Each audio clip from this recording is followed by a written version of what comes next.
Ladies and gentlemen of the YouTube land, it's your boy Tuglo, and today we have here a KFC Mukbang, and today we'll be talking about the anime called Wotakoi, aka Love is Hard for Otaku. So let's go ahead and get started. Today I got a 9-piece tender meal with a double up chicken.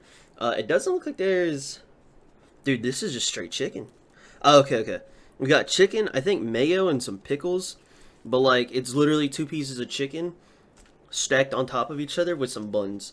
So like that I think is pretty cool. I'm like starving. I think the last time I ate was at like 4 in the morning. I think I had like a bowl of cereal with bananas. So needless to say, it's like 12, 14, 15 hours later that I'm eating like anything, so let's go ahead and just dig in, dude.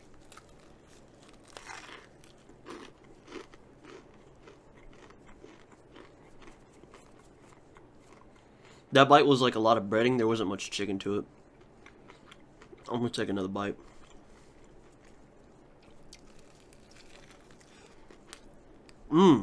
Okay.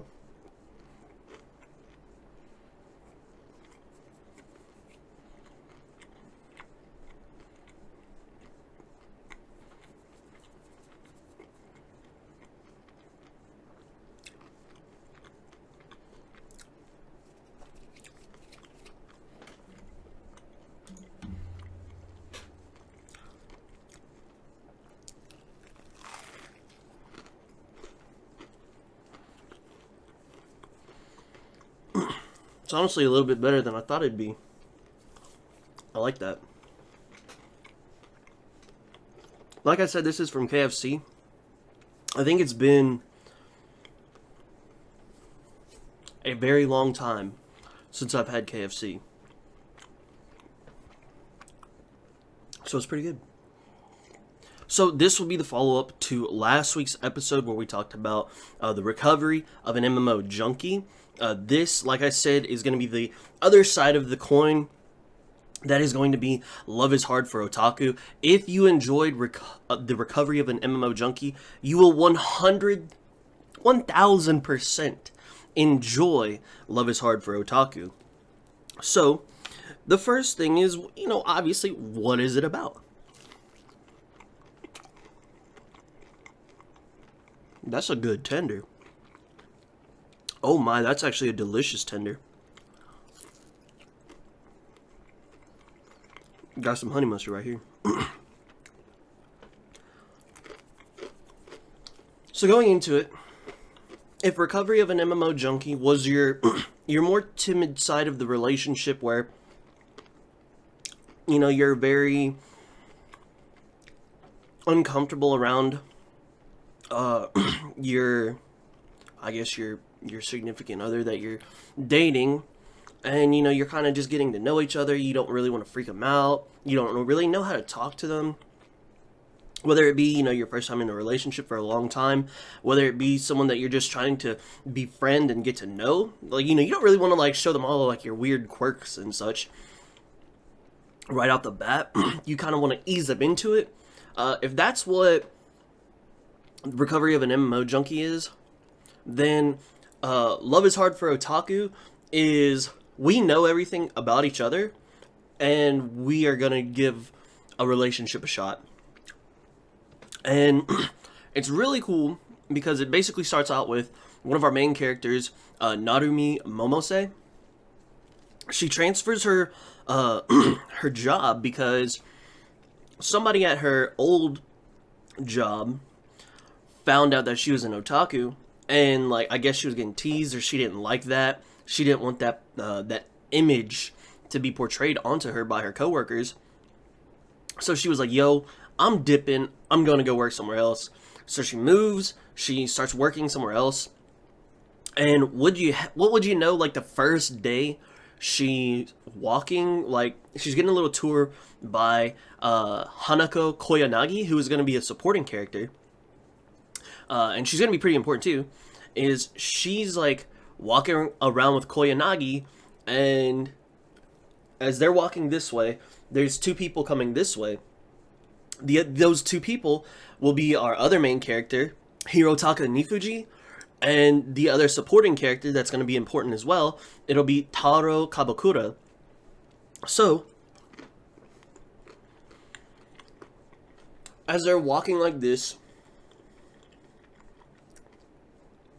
Momose turns, she stops. She kind of looks and she's like, Hirotaka? I'm like, that you, fam?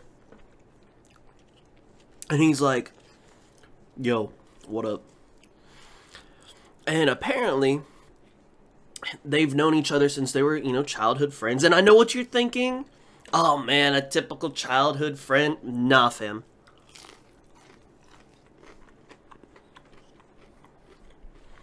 This is where it's going to be different. Typically, your childhood, friends show that you're like, oh man, they're going to fall in love, blah, blah, blah. It's like, oh man, I've loved everything about them since we were little kids. They were my ideal person, blah, blah, blah. Ain't none of that.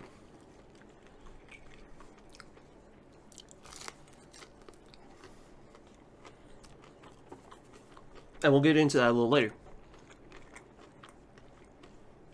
So, not a huge spoiler alert. I think it's like the second episode in. Momose and Hirotaka are like, yo, we might not be like each other's ideal type, but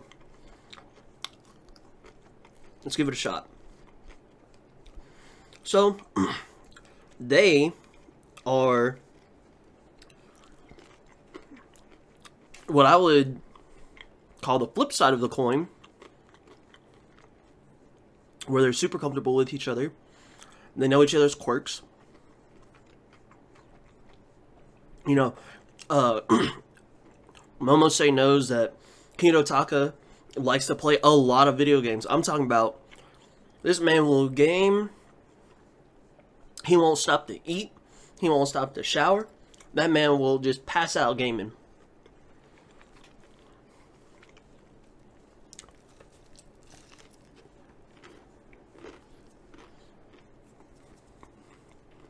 It's a little hard to bite because there's so much chicken. So, Hirotaka also knows about Momose, that she likes to, watch anime, she likes to read manga, she likes to go to anime cons, and whether she cosplays or, just goes to look at, other cosplayers, anything like that. They know all these things about each other, these background things. So it's not like, oh no, they found out my secret, I'm an otaku. It's, oh yeah, I've known this. Who cares? And it's really cool that they're very supportive of each other and very understanding because they literally do the same shit. I think that's awesome.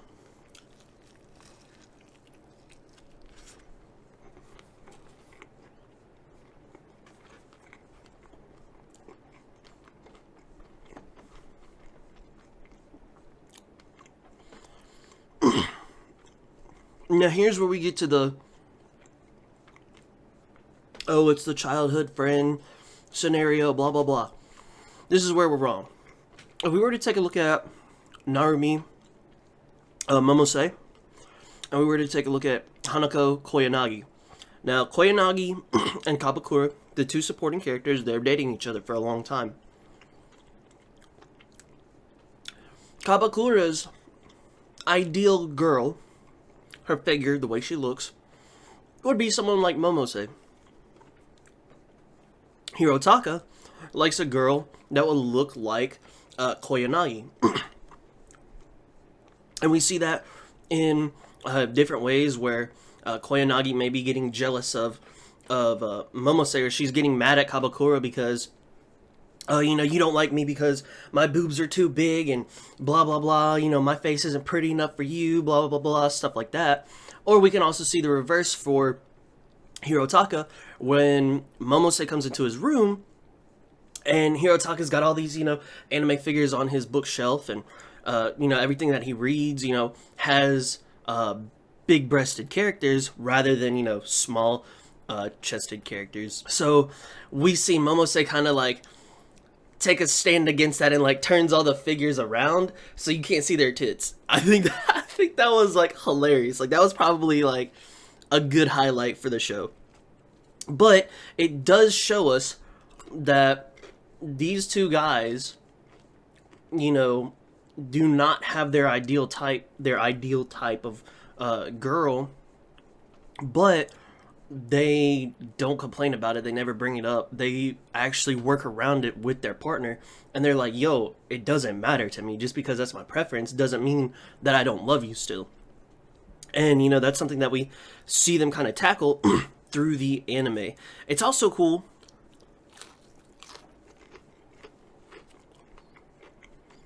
how we see them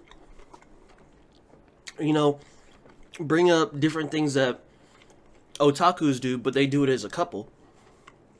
Whether that be going to the manga store, get some new books. Whether it be, grinding on a game together. Hell, I think they even did gacha rolls together, if I remember correctly. You know it's true love when you do gacha rolls. No.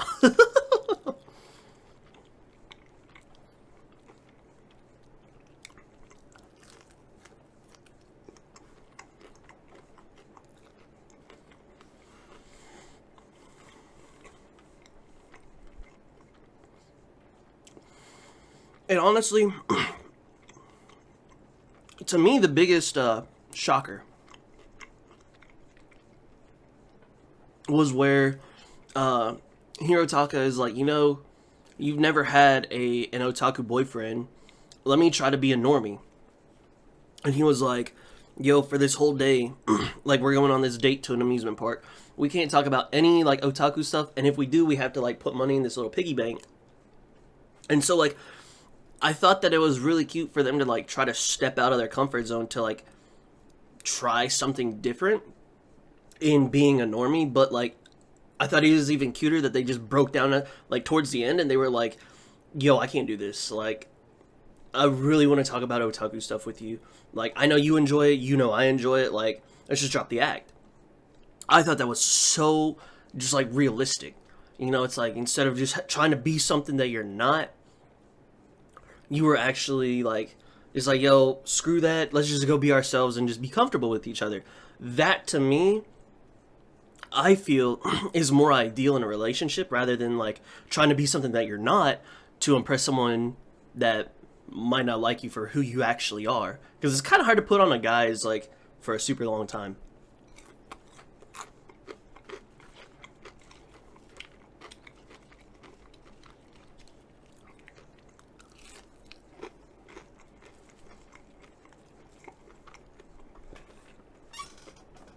I'll tell you this 9-piece tender, cannot sleep on it, man. This is actually good.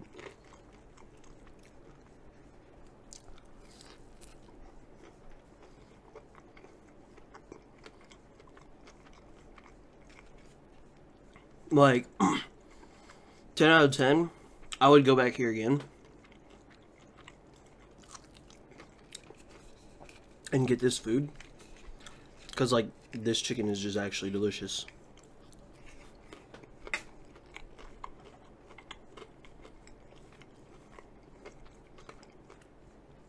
So overall, it was really great to see the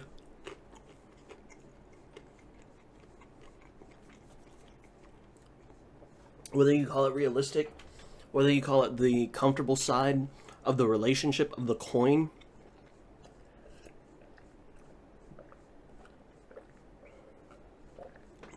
That this anime brings to the table. Now, obviously, we do have our problems. It's like, Hirotaka will venture out and try stuff for Momose because, he tries to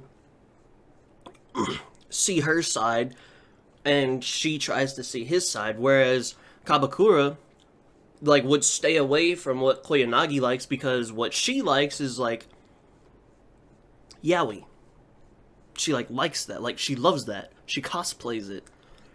And Kabakura is kind of like, I'm not into that. That's like hella weird. But then, they kind of like talk it out, and he was like, I really don't like it. He's like, I think it's weird, but I will give it a shot because I know it means a lot to you. So seeing him like bite the bullet and take one for like the team, I think is really cool because it's like kind of shows you got to compromise. You don't have to necessarily like go super overboard into it, but if you compromise and like just see like what it is, why she likes it or why he likes it, whatever the case might be with your relationship, whatever fuck, like you might actually end up enjoying it. And we do see that Kabakura was like, yo, that was actually pretty lit. So like, it'd be like that. I don't know how I'm gonna eat this one.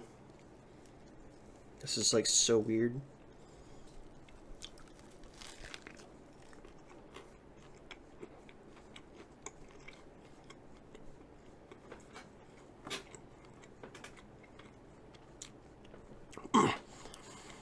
So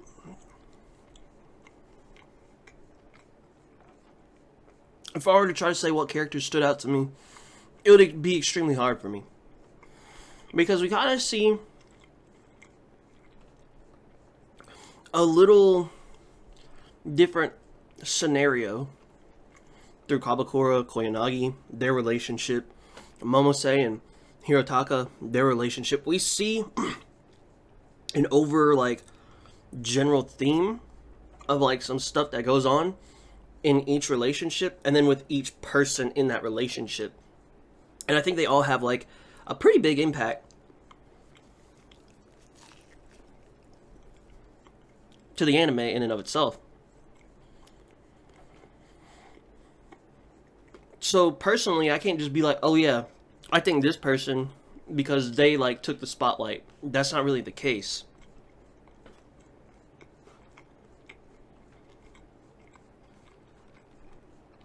At least for me.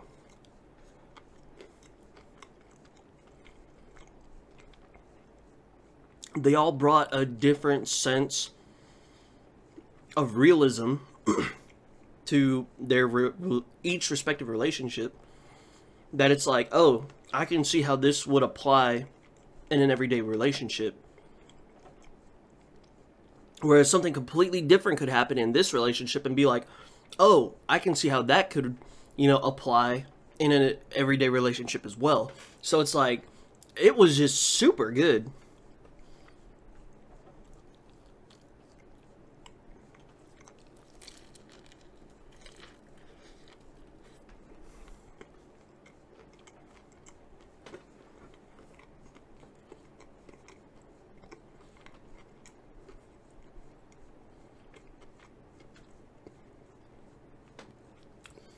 After going into this like little double up chicken sandwich,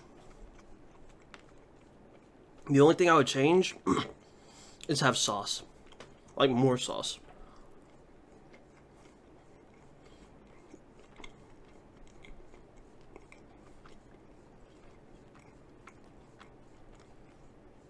Other than that, this thing's delicious.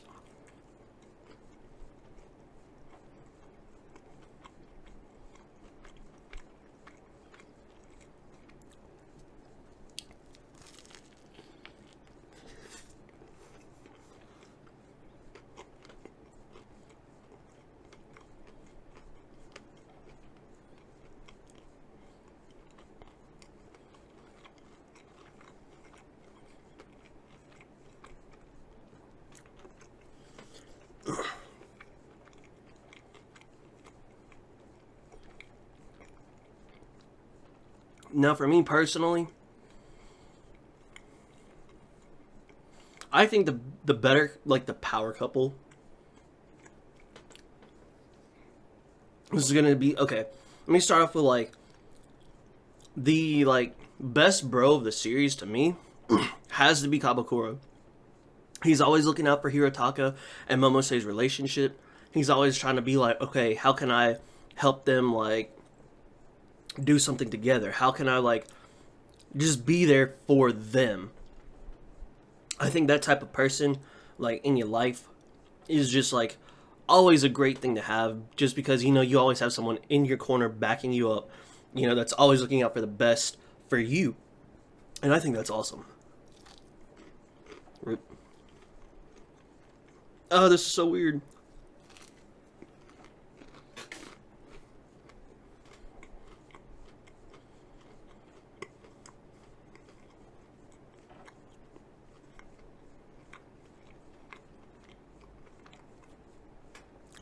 So best bro, hands down, is Kabakura. Now,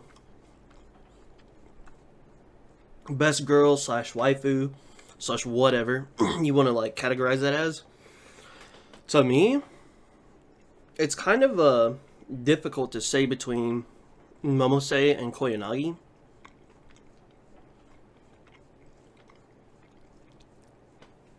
Just because there are different things with each character that I like, but they're both different. So like whether it be looks for one, or whether it be like the openness for the other one, the like they both care equally, you know, for their partner that they're with. But it's just like so many small details go into each one, and I'm like, dude, don't make me choose because I honestly can't. And it's really hard. I like both of them. Like 50-50 on both. Like I'm not choosing, dude. I just can't choose.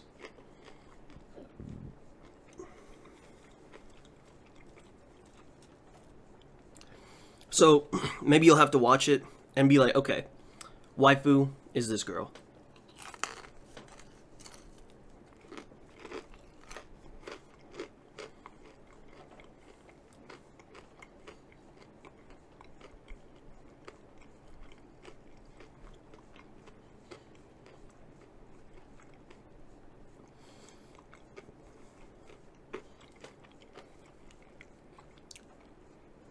Now, personally,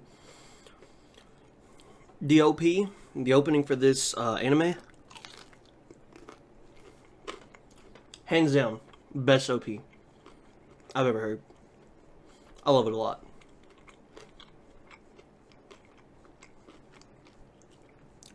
I'm talking about, I put that on blast, dude. It's so good.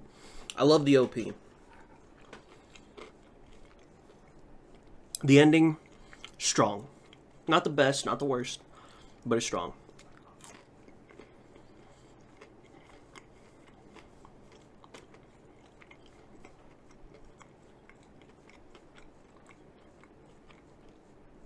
Now, in closing, you know, should you watch it? I 100% think you should. Especially if you watched MMO Junkie and you liked it, you should definitely check it out. This is something that you're just gonna fall in love with even more. Now, if you haven't seen MMO Junkie, I suggest you watch that first and then watch this, because if you watch this and then MMO Junkie, you're gonna be like, ooh, yikes. Because I'm gonna tell you this, I think Wotakoi, or Love is Hard for Otaku, is so much better than MMO Junkie.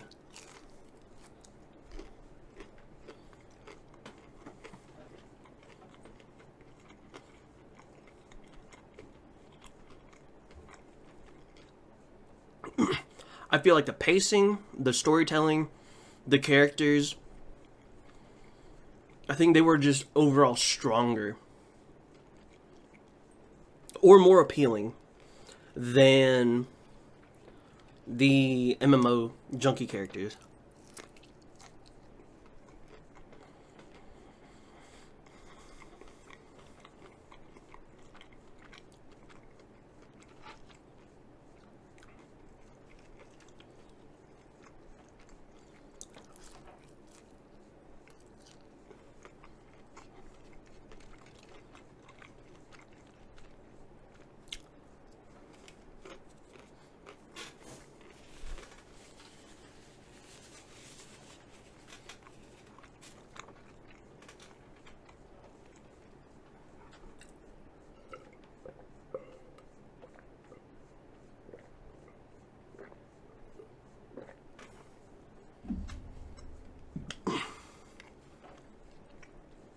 honestly, if you take a look at this anime, you can find a lot of lessons, you know, about things that you could do differently in your relationship, things that you could probably take away, whether it be more communication, quality communication, whether it be compromising, whether it be accepting the person for who they are. You know, if you're already in that relationship, like, if you're not in a relationship and you don't like somebody, like, you don't have to like them. You know, things like that. You know, there are a lot of different things that you can find in this anime that you can apply to your own relationship. Or you can just take it for what it is and be like, yo, this is actually a pretty lit anime. I like this shit. So, you know, I feel like this could... Wow, that was straight bread.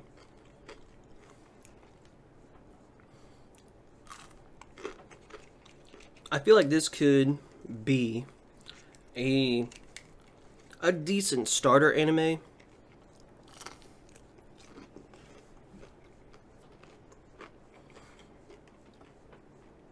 But it's definitely kind of more like the, like, you've already seen anime, you know you like anime, or you're more open to it. Let me watch this. Because then you won't, you know, you might not catch the aspect of, well, why does it matter if they read the same manga, or why does it matter that they're playing the same game, or they go to Comic-Con together, or, you know, they don't care about that this person cosplays or does this, that, or the other. You might not really understand those things. So if you just try to take it for face value and you don't really know much about anime, it might be a little confusing. However, at the end of the day,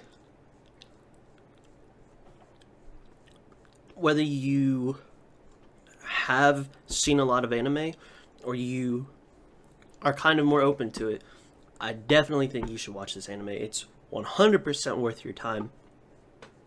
Whether it be the... I will say this, there was some emotional, like...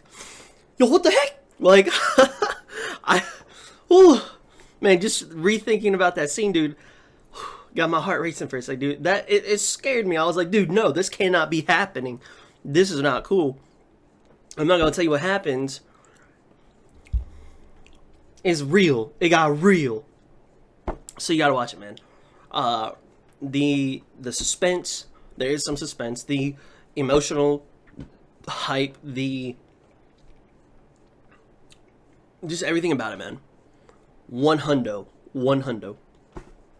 I would definitely say if Violet Evergarden is my #1 favorite anime, Otaku, I would put it like #2 or #3. It's definitely my top 5. So guys, I know I still have like 2.5 pieces of chicken left. I'm gonna finish that while I edit the video. I don't want to go too long on the videos. I want to keep it under 30 if I possibly can. So guys, that'll be all I have for this video. Thank y'all so much for watching. I really do appreciate it, and I do appreciate the support a lot. So, as y'all know, that's the fat lady singing, that's the bells are ringing. And until the next video, I hope you have an awesome day, and I will see you in the next one. God bless and peace out.